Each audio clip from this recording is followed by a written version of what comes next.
यह कहानी राजस्थान के एक छोटे से कस्बे की है। वहाँ सावित्री नाम की एक साधारण गृहिणी रहती थी। जीवन कठिनाइयों से भरा था।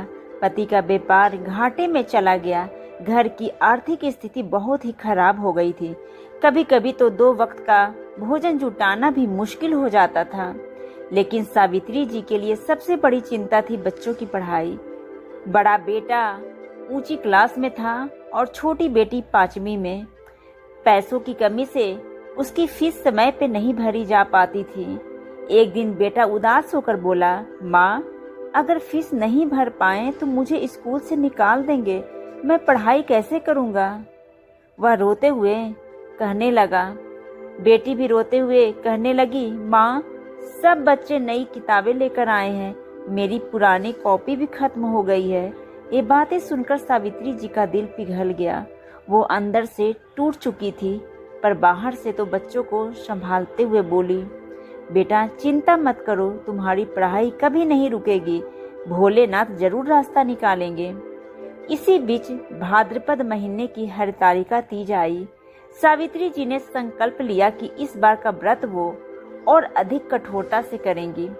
सुबह से बिना अन्न जल के बिना रहकर उन्होंने पूरे दिन शिव पार्वती की पूजा की। शाम को दीपक जलाकर आंसू भरी आंखों से प्रार्थना की, भोलेनाथ, जैसे माता पार्वती ने तप करके आपको पाया था, वैसे ही मेरी तपस्या भी सफल हो।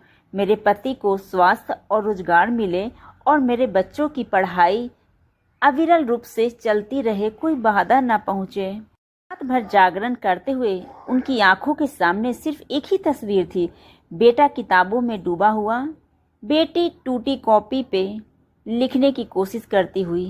कहते हैं सच्ची भक्ति कभी व्यर्थ नहीं जाती। धीरे धीरे परिस्थितियां सुधरने लगी।